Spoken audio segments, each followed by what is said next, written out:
नमस्कार जी, कैसे हैं आप सभी लोग। एक बार फिर बहुत बहुत आदर अभिनंदन, स्वागत है आप सभी का आपके अपने इस YouTube चैनल पर। आजकल मैं बहुत सारे कॉल ऐसे रिसीव करती हूं जहां पर आप में से बहुत लोग मुझे कहते हैं कि मैम हमें अपने घर की हीलिंग करानी है। हमें ऐसा फील होता है कि हमारे घर में कोई नेगेटिव एनर्जी है, क्योंकि हमारे घर की ऊर्जाएँ बहुत डिसबैलेंस हो रही हैं। हमारे घर में रोज़ आए दिन तनाव रहता है, रोज़ आए दिन झगड़ा रहता है। अब कुछ लोग ऐसे हैं जिनके घर को मैं वास्तु विजिट भी करके करेक्ट कर देती हूँ, लेकिन कुछ लोग ऐसे भी हैं जो दिल्ली से बिलोंग नहीं करते, किसी आउटर एरिया से हैं, तो अभी इस समय पर वास्तु विजिट करना मेरे लिए पॉसिबल नहीं हो पा रहा है। कुछ लोग डायरेक्ट घर पर बुलाकर हीलिंग कराने में, डायरेक्ट घर पर वास्तु विजिट कराने में बिलीव करते हैं, तो वो डिस्टेंस हीलिंग या फिर जो मैप के थ्रू मैं स्टडी करके उनको वास्तु बता सकती हूँ, उसमें वो लोग फेथ नहीं कर पाते हैं। तो अभी आज इस वीडियो में मैं आपको फ्री की एक ऐसी रेमेडी बताऊंगी जिसमें कि जब तक आपके घर पर कोई भी अगर वास्तु विजिट नहीं कर पा रहा है या फिर आपको खुद से अपने घर को हील करना नहीं आता है, तो आप मेरी बताई हुई इस रेमेडी को यदि कर लेंगे तो आपके घर में आपको बहुत अच्छी ऊर्जाओं का प्रभाव देखने के लिए मिलेगा। देखिए, जब भी घर की ऊर्जाएं डिस्टर्ब होती हैं ना, या फिर घर का वास्तु डिस्टर्ब होता है, तो सिर्फ उसका डिस्टर्बेंस घर के अंदर नहीं होता, उसका डिस्टर्बेंस सीधे सीधे घर पर रहने वाले सदस्यों के ऊपर आ जाता है। क्योंकि वास्तु क्या है, वास्तु के अंदर हमारे पास 4 दिशाएं हैं, जैसे कि ईस्ट, वेस्ट, नॉर्थ, साउथ, और 4 हमारे पास विदिशाएं हैं, जिसमें कि हमारे पास है नॉर्थ ईस्ट की विदिशा, जिसमें हमारे पास है साउथ ईस्ट, जिसमें हमारे पास है साउथ वेस्ट, और हमारे पास है नॉर्थ वेस्ट। तो ये जो दिशा और विदिशा होती हैं, इन सभी दिशा और विदिशा पर एक एक प्लेनेट का अपना स्थान होता है। तो जब भी घर की वाइब्रेशन खराब होती है ना, तो जितने भी लोग घर के अंदर रहते हैं उनके प्लेनेट पर भी इसका बहुत गहरा असर पड़ता है। अब ऐसी स्थिति में क्या होता है, ऐसी स्थिति में उस घर में रहने वाले लोगों में से कभी किसी की अनावश्यक तबीयत खराब हो जाती है, कभी किसी की जॉब छूट जाती है, कभी बैठे बिठाए बिजनेस में नुकसान हो जाता है, और कभी कभी तो ऐसा होता है कि घर के अंदर धन रखा हुआ है जो कि आपने किसी और प्लानिंग के लिए लिया था, लेकिन किसी वजह से अचानक से कुछ ना कुछ ऐसी परेशानी आई कि वो धन लगना कहीं था और लग कहीं और गया है।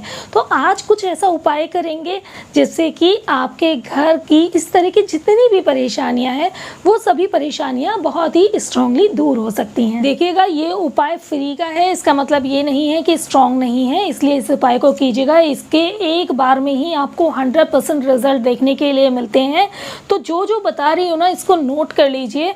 ये आपके घर की ऊर्जाओं को भी बैलेंस करेगा, और यदि आपकी कुंडली में कोई ग्रह अगर डिसबैलेंस चल रहा है तो आपको पर्सनल लेवल पे आपकी कुंडली में भी मजबूती प्रदान करेगा, और आपके जितने भी बिगड़े हुए काम है ना, वो बनने शुरू हो जाएंगे। आपको क्या करना है, फटाफट से ऑनलाइन ऑर्डर कर दीजिए, या फिर कहीं से डायरेक्ट मार्केट से जा करके ना 8 कटोरियाँ ले आइए, कांच की ही हों कटोरियाँ। इसका आपको विशेष ध्यान रखना है, क्योंकि ये जो रेमेडी हम कर रहे हैं, ये रेमेडी कांच की कटोरियों में ही होना ज़रूरी होता है। इसको ऐसे ही किसी मिट्टी के बर्तन में या कांसे के बर्तन में या स्टील या फिर किसी पेपर पे रखकर आपको नहीं करना है। अगर आपको अच्छा इफेक्ट चाहिए तो आपको कांच की कटोरियाँ ही लेनी है। सस्ती सी कटोरियाँ मिल जाती हैं, 10-10 रुपए की कटोरियाँ आराम से मिल जाती हैं। कोई बहुत महंगा आपको यहाँ पर सिस्टम मैं नहीं करा रही हूँ, कोई बहुत महंगी रेमेडी नहीं है, ठीक है। तो 8 कटोरियाँ ले लीजिए। 8 कटोरियों के अंदर में 8 फिटकरी के टुकड़े डाल दीजिए। एक कटोरी में 8 नहीं डालना है, 8 कटोरियों में एक एक टुकड़ा डालना है, इसलिए मैंने बोला 8 फिटकरी के टुकड़े। तो एक कटोरी में एक टुकड़ा डालना है, दूसरी में फिर एक टुकड़ा डालना है, तीसरी में डालना है, ऐसे 8 कटोरियों में एक एक फिटकरी का टुकड़ा डाल दीजिए। फिटकरी का टुकड़ा डालने के बाद आपको एक एक टुकड़ा हर एक कटोरी में रॉक सॉल्ट का भी डालना है। यदि रॉक सॉल्ट नहीं है तो आपके घर में जो यूज़ होता है ना, सिंपल नमक, आप एक एक चम्मच या 2-2 चम्मच, जितना भी आपका मन करे वो उस कटोरी के अंदर आप डाल सकते हैं। रॉक सॉल्ट होता है तो बहुत अच्छी बात है, लेकिन नहीं होता है तो परेशान होने की आवश्यकता नहीं है। आप नॉर्मल नमक भी डाल देंगे तो वो भी आपके लिए बहुत अच्छा काम करेगा, ठीक है जी। अब आपको क्या करना है, जो सूखी हुई लाल मिर्च होती है ना, वो बिल्कुल जो उनकी वो होती है ना, डंडी होती है, उसके साथ आपको रखना है, उनको तोड़ना नहीं है। आपको 5-5 सूखी हुई लाल मिर्ची हर एक कटोरी में डाल देनी है। 8 कटोरियों का मतलब है कि आपको 5-5 जो मिर्ची है ये 8 कटोरियों के अंदर डाल देनी है। थोड़े थोड़े से वाइट वाले तिल ले लीजिए और थोड़े थोड़े से ब्लैक वाले तिल ले लीजिए और थोड़े से वाइट तिल, थोड़े से ब्लैक तिल आपको 8 कटोरियों के अंदर प्लेस कर देने हैं। इसके साथ ही एक एक जो साबुत हल्दी होती है ना, उसकी गांठ आपको एक एक गांठ आपको हल्दी की 8 कटोरियों में डालनी है। ये सब डालने के बाद आपको लेना है नींबू और एक एक नींबू आपको 8 कटोरियों में डालना है। आप इसको ये मत सोचिएगा कि मैं आपसे कुछ मसाले बनवा रही हूँ, मैं आपको बता देती हूँ कि ये हमने क्यों डाला है। ये जितनी भी मसाले हैं, जितनी भी चीज़ें मैंने आपको डलवाई हैं इन कटोरियों में, ये सभी किसी ना किसी प्लैनेट से कनेक्ट होते हैं। तो जब हम इनको कटोरियों में पोर करेंगे ना, तो अब जब हम इनको डायरेक्शंस में रखेंगे तो क्या होगा कि अगर किसी भी डायरेक्शन की एनर्जी डिस्टर्ब होंगी, नेगेटिव होंगी, तो ये जो मसाले होंगे ना, ये उस नेगेटिविटी को ऑब्जर्व कर लेंगे, जिससे कि उस जगह की, उस पर्टिकुलर कॉर्नर की जो एनर्जीज होंगी नेगेटिव, वो इसके अंदर सारी की सारी आ जाएंगी और उस एरिया की जो एनर्जीज होंगी वो पॉजिटिव होनी शुरू हो जाएंगी। तो ये मसाले नहीं हैं, सिर्फ मसाले हैं क्योंकि हम खाने में इनको यूज़ करते हैं, लेकिन इनसे प्लेनेट का बहुत अच्छा रिलेशन होता है। जैसे कि अगर मैं यहाँ पर मिर्ची डलवा रही हूँ तो सीधे सीधे आपका अगर मार्स का प्लेनेट ख़राब है तो वो बैलेंस हो जाएगा। यदि मैं यहाँ पर आपसे वाइट और ब्लैक तिल डलवा रही हूँ तो जो तिल डल रहे हैं उससे आपका केतु प्लेनेट जो है वो बैलेंस होना शुरू हो जाएगा। तो इसी तरह से ये सारे मसाले किसी ना किसी प्लेनेट से कनेक्ट हैं। अब जब हम बाद में इसके अंदर नींबू रख रहे हैं तो नींबू से क्या होगा कि नींबू बहुत जल्दी नेगेटिव एनर्जी को अपने अंदर सोख कर लेता है। तो यहाँ पर इन मसालों के ऊपर नींबू को रखने का मतलब हुआ कि सोने पे सुहागा। जो नेगेटिव एनर्जी अगर 50% सोख कर रहे थे ये मसाले, वो नेगेटिव एनर्जी नींबू को रखने के बाद ये 100% सोख करने लग जाएंगे। अब आपको जितनी भी आपकी डायरेक्शंस होती हैं, जो मेन डायरेक्शन होती हैं, जैसे कि ईस्ट, वेस्ट, नॉर्थ और साउथ, आपको चारों कॉर्नर में एक एक कटोरी प्लेस कर देनी है। अब इन डायरेक्शंस के बीच की जो डायरेक्शंस होती हैं उनको हम विदिशा बोलते हैं। तो एक एक कटोरी आपको वहाँ पर प्लेस कर देनी है। जैसे कि नॉर्थ और ईस्ट के बीच की डायरेक्शन आपकी नॉर्थ ईस्ट की डायरेक्शन हो गई, तो एक कटोरी आपको वहाँ रख देनी है। इसके अलावा नॉर्थ और वेस्ट के बीच की डायरेक्शन आपकी नॉर्थ वेस्ट की डायरेक्शन हो गई, तो एक कटोरी आपको वहाँ रख देना है। इसके साथ ही ईस्ट और साउथ के बीच की डायरेक्शन आपकी साउथ ईस्ट की हो गई, तो एक कटोरी वहाँ रखना है आपको। और इसके साथ ही साउथ और वेस्ट के बीच की डायरेक्शन जो होती है वो साउथ वेस्ट की डायरेक्शन होती है, तो एक कटोरी आपको वहाँ रख देना है। तो ऐसे 8 डायरेक्शन में आपको एक एक कटोरी प्लेस करना है। फ्राइडे को आपको ये कटोरी यहाँ पर रख देना है। इसको ऐसे रखना है कि किसी का इस पर हाथ टच ना हो, और कोशिश ये करें कि बाहर का जो भी पर्सन आए ना उसकी इस पर निगाह ना जाए, क्योंकि यदि उसकी निगाह जाएगी तो निगाह जाने से वैसे तो कोई प्रॉब्लम नहीं है, लेकिन जो बाहरी व्यक्ति आता है वो एकदम से ये चीज़ रखे हुए देखेगा ना तो उसको लगेगा कि ये क्या रखा हुआ है, तो वो आपसे आस्किंग कर सकता है। तो इस पर टोका टोकी नहीं होनी चाहिए, इसको कहते हैं टोटका करना एक तरीके का, क्योंकि ये हम क्या कर रहे हैं, अपने घर की वाइब्रेशन को करेक्ट करने के लिए एक तरीके से हम अपने घर की नज़र उतार रहे हैं, तो इस पर टोक नहीं लगनी चाहिए।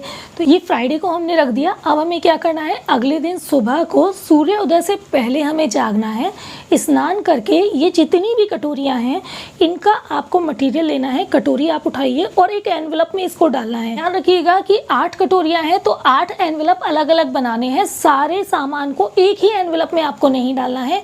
एक कटोरी उठाया उसको एक एनवेलप में डालना है, दूसरा कटोरी उठाया उसको दूसरे एनवेलप में डालना है। और ये ट्रांसपेरेंट नहीं होना चाहिए। जो आपके पेपर के बने हुए एनवेलप होते हैं ना, वो आप ले लीजिए, वो बेहतर रहता है। उसके अंदर जो आप ये सामान डालते हैं इसकी नेगेटिव एनर्जी भी उसके अंदर बहुत अच्छे से कंट्रोल हो जाती है। ठीक है, तो आपको ये अलग अलग 8 एनवेलप में डाल देना है और इसको ले जा करके एक अच्छे बड़े से पीपल के पेड़ के जड़ में आप रख दीजिए। पीपल के पेड़ की जड़ में रखने से क्या होगा, जितने भी देवी देवता ईश्वर होते हैं, जितने भी ग्रह नक्षत्र होते हैं, जितने भी हमारे पितृ होते हैं, उन सब का निवास पीपल के पेड़ पर माना जाता है। तो क्या होगा कि जब आप इनको वहाँ पर प्लेस करेंगे तो जिस भी तरह की जो भी नेगेटिव एनर्जी होगी, चाहे वो आपके वास्तु से रिलेटेड हो, चाहे वो आपके किसी ग्रह से संबंधित हो, चाहे वो पितृ दोष से संबंधित क्यों ना हो, सारी नेगेटिव एनर्जी आपके घर से निकल करके वहाँ पर ख़त्म हो जाएगी। वहाँ पर जिस भी ईश्वर, देवी देवता या भगवान को आप मानते हैं, उनसे आप प्रार्थना करें कि हे ईश्वर, कृपया करके ये जितनी भी नेगेटिव एनर्जीज़ हैं मेरे घर में उपस्थित, इन सभी को अपने श्री चरणों में लेकर के नष्ट कर दीजिए। और मैं हाथ जोड़कर आपसे विनती करती हूँ, या मैं हाथ जोड़कर आपसे विनती करता हूँ कि मेरे घर के अंदर पॉजिटिव एनर्जी का संचार कर दीजिए। आप ये करके देखिएगा, आपको एक बार में ही इसके रिजल्ट बहुत अच्छे देखने के लिए मिलेंगे। अब आपको ये प्रार्थना करते हुए इन 8 पैकेट्स को वहाँ पे पीपल के पेड़ के नीचे रख देना है, और फिर आपको वापस घर आकर के अपने हाथों को एल्बो तक ज़रूर वॉश करना है और पैरों को भी वॉश जरूर करना है।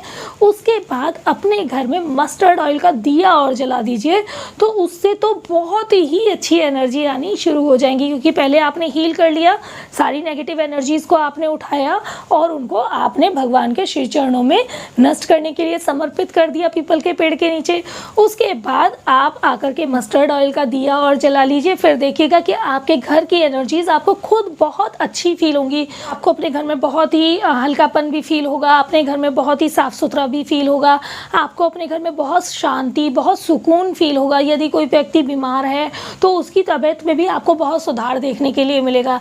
ये रेमेडी आप करके देखिएगा, और इसके जो भी एक्सपीरियंसेस होते हैं आपकी लाइफ में, मुझे कमेंट बॉक्स में ज़रूर कमेंट करके बताइएगा। अब आप सभी लोग बहुत अच्छे से रहें और बहुत सुखी रहें, इसी मनोकामना के साथ मैं इजाज़त लेती हूँ। चैनल को यदि अभी तक आपने सब्सक्राइब नहीं किया है तो चैनल को सब्सक्राइब कर लीजिए। आने वाली जितनी भी वीडियोज़ हैं उनकी नोटिफिकेशन लेना चाहते हैं तो बेल बटन को प्रेस करना बिल्कुल भी मत भूलिएगा। जल्दी ही मिलने आऊँगी किसी अगली नई वीडियो में, तब तक आप सभी को मेरी तरफ से नमस्कार।